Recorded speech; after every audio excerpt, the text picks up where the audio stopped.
पुढच्या बातमीकडे बातमी शिक्षण क्षेत्रातून आहे। 11वीच्या पहिल्या यादीतील विद्यार्थ्यांना प्रवेशासाठी दिलेली मुदतवाढ आता संपली आहे। आज दुपारी 12 वाजेपर्यंत विद्यार्थ्यांना मुदतवाढ देण्यात आलेली होती। त्यामुळे सकाळपासूनच राज्यभरात कॉलेजमध्ये विद्यार्थ्यांची गर्दी बघायला मिळाली। आधीच्या वेळापत्रकानुसार पहिल्या यादीतील प्रवेशाची मुदत ही कालच संपणार होती, मात्र प्रवेश प्रक्रिया पूर्ण न झाल्याने आज दुपारी 12 वाजेपर्यंत ही मुदतवाढ देण्यात आली। मात्र या पुढील वेळापत्रकात सध्या तरी काही बदल करण्यात आलेला नाहीये। दरम्यान दुसरी गुणवत्ता यादी ही 17 तारखेला जाहीर होणार आहे। दरम्यान पहिल्या यादीतून राज्यात कुठे किती विद्यार्थ्यांनी प्रवेश घेतलेला आहे त्या आकडेवारीवरती नजर टाकूयात।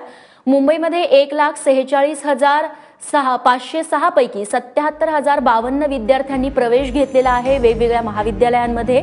पुण्यामध्ये हा आकडा आहे 48,315 पैकी 24,006 इतक्या विद्यार्थ्यांनी प्रवेश घेतलाय। नाशकामध्ये 14,965 विद्यार्थ्यांपैकी 7,490 विद्यार्थ्यांनी प्रवेश घेतलेला आहे।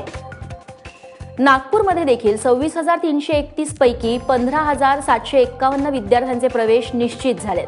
अमरावतीमध्ये 3,511 विद्यार्थ्यांचा प्रवेश निश्चित झालेला आहे, त्यांनी ऍडमिशन प्रोसेस कंप्लीट केली आहे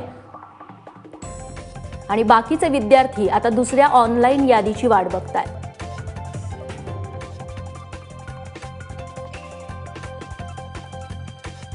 तेव्हा आता जी दुसरी यादी आहे ती 17 जुलैला म्हणजे पुढच्या 3 दिवसात समोर येणार आहे आणि सध्या तरी काही तांत्रिक अडचणी नाहीयेत, म्हणजे नियोजित वेळेतच ही दुसरी ऑनलाईन यादी आहे ती जाहीर होईल अशी अपेक्षा करूयात।